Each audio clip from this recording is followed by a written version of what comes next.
ہمارے جو مؤذن صاحب قاری رشید، اللہ ان کی مغفرت فرمائے، ان کے درجات کو بلند فرمائے، 40 سال سے زیادہ اس مسجد کی انہوں نے خدمت کی۔ تو میں جب اس مسجد میں تقریباً 15-16 سال پہلے آیا تو یہاں میں نے سوچا کہ میں یہاں بیانات کا سلسلہ شروع کروں، درس حدیث دوں، واعظ کروں۔ ہوتا ہے نا، انسان سوچتا ہے کہ بھئی انتظامیہ سے مشورہ بھی ہوا کہ ہفتے میں کتنے دن درس ہوگا، کب ہوگا، کیسے ہوگا۔ تو یہاں ہمارے قاری صاحب تھے، جو قاری رشید صاحب جن کا انتقال ہو گیا، یہ مؤذن تھے۔ انہوں نے مجھے کہا کہ آپ کے آنے کے بعد مجھے ایک خواب آیا ہے، جب آپ یہاں آئے ہیں تو مجھے ایک خواب آیا۔ میں نے کہا جی کیا خواب آیا؟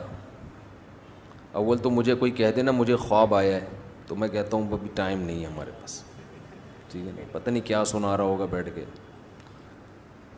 لیکن بس میرا بھی موڈ اچھا ہوگا تو میں نے کہہ دیا ہاں جی بتائیں۔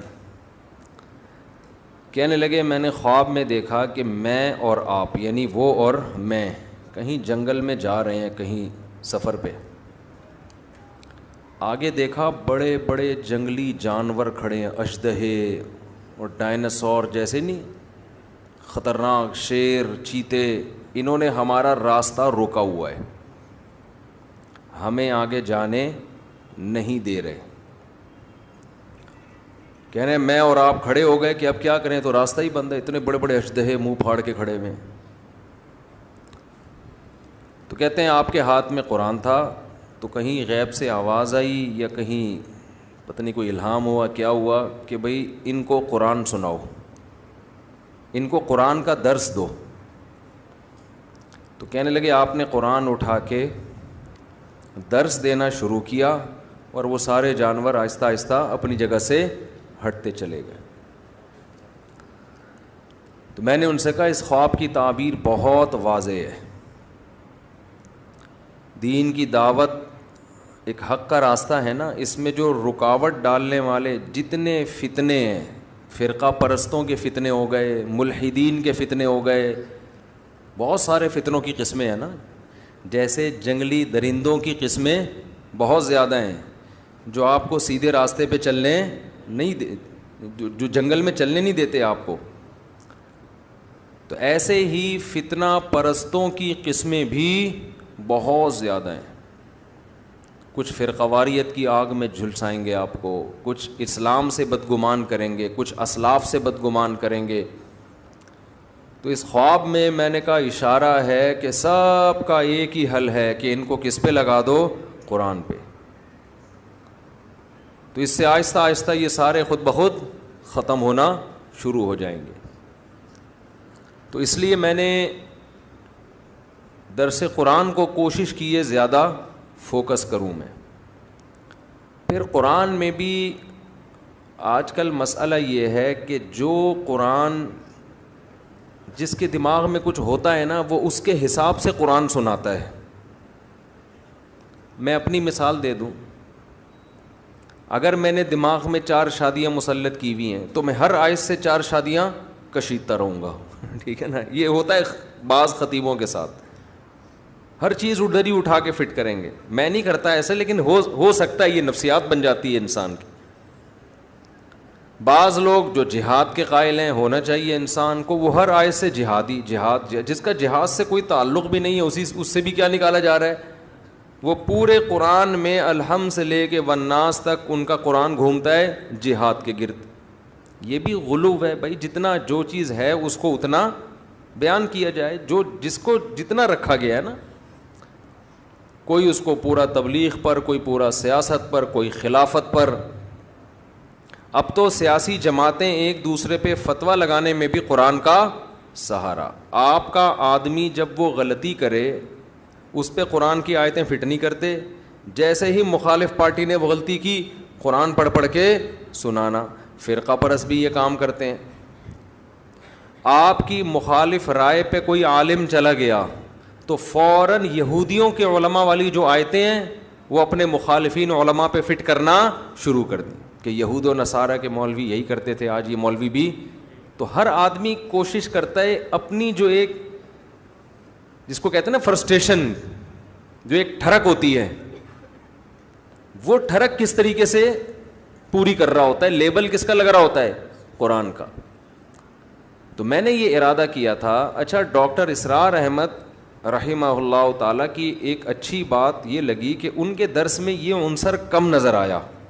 میں یہ نہیں دعویٰ کرتا کہ بالکل بھی نہیں تھا, ان کے بھی اپنے کچھ نظریات تھے جو وہ درس میں لاتے رہتے تھے, لیکن اتنی بات ہے کہ انہوں نے قرآن کے وہ مضامین جو قرآن نے بہت اہتمام سے بیان کیے, ان مضامین کو انہوں نے بہت زیادہ ہائی لائٹ کیا ہے.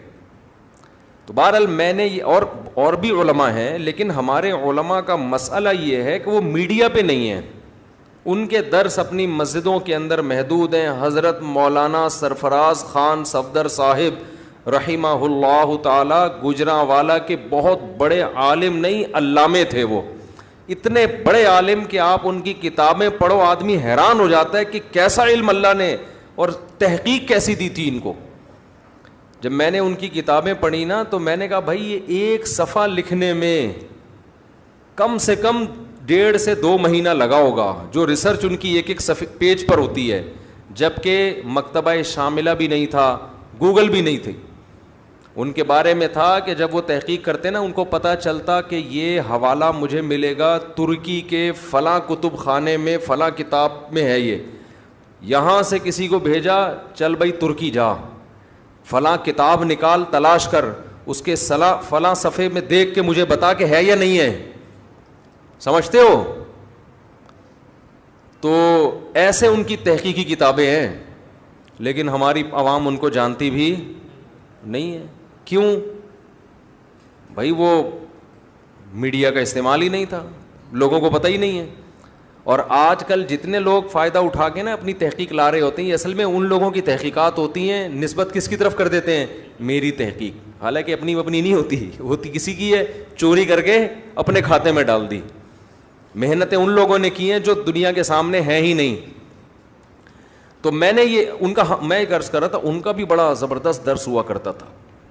میرا خیال ہے 30-35 بار انہوں نے پورے قرآن کا درس ختم کروایا, مجھے صحیح طرح یاد نہیں ہے, 20 بار یا 30 بار اس طرح پورے قرآن الحمد سے لے کے والناس تک انہوں نے درس قرآن دیا ہے. تو میں نے ارادہ کیا کہ ہم فوکس کس کو کریں گے, درس قرآن کو, اور اس درس میں جو اللہ نے جو چیز بار بار کہی ہے میں بھی وہ چیز بار بار بیان کروں گا. اس میں جو مضامین قرآن ہائی لائٹ کرتا ہے نا, جس انداز سے اس کو اسی طرح سے ڈیفائن, تو انداز اس انسان اس کو اپنے اسٹائل میں کرتا ہے, مثالیں تو اپنی دے گے نا, لیکن اس سے ہٹنا نہیں ہے.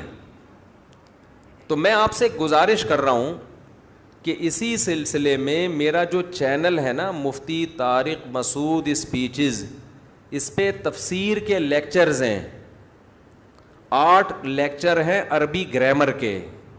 اتنی عربی اس میں سکھائی گئی ہے کہ آپ کو قرآن کی زبان میں سمجھ میں آنا شروع ہو جائے. پھر انہی لیکچرز کی کو سامنے رکھتے ہوئے باقی درس ریکارڈ کروائے ہیں. انہی لیکچرز میں جو آپ کو گرامر آئے گی اس کی پریکٹس کروائی گئی ہے. تو تفسیر لیکچر نمبر 1, تفسیر لیکچر نمبر 2, تفسیر لیکچر نمبر 3, ابھی پتہ نہیں کتنے لیکچر ہو چکے ہیں, میرا خیال ہے 200 کتنے ہو گئے, تو بہت ہو گئے ہیں. تو وہ تو مجھے بھی پتا ہے بہت ہو گئے ہیں, مطلب کتنے, اچھا میرا خیال ہے 200 تک ہو چکے ہیں. تو آپ حضرات ایک کام کریں, وہ لیکچر بھی کیا ہیں, اس میں بھی میں نے ٹو دا پوائنٹ قرآن بیان کیا ہے, دائیں بائیں بالکل بھی نہیں کیا, ٹو دا پوائنٹ, بس قرآن کیا کہہ رہا ہے. باقی دیکھیں قرآن تو ایک سمندر ہے نا, اس میں غوطے لگاؤ تو وہ تو مضامین نکلتے چلے جائیں گے. ایک آیت پہ 6 گھنٹے بھی تقریریں ہو سکتی ہیں, لیکن ہم نے کوشش کی ہے کہ اس کو بس قرآن سمجھ میں آ جائے کہ اللہ ہم سے کہہ کیا رہا ہے. باقی اس میں علمی نکات کے تو ایک پورا سمندر ہے. تو وہ لیکچر آپ لوگ سنیں, ابھی رمضان ہو رہا ہے ختم, اور آپ نے ہو جانا ہے مارکیٹ سے شارٹ, سمجھتے ہو. تو قرآن سیکھو نا, کچھ آگے بڑھو نا. یہ درس جو میرے ہوتے ہیں اس میں تو قرآن بھی چل رہا ہے, اور پھر موجودہ حالات کے لحاظ سے ہم دائیں بائیں بھی چلے جاتے ہیں. اس میں ٹو دا پوائنٹ قرآن ہے. ان لیکچرز کو آپ سنیں.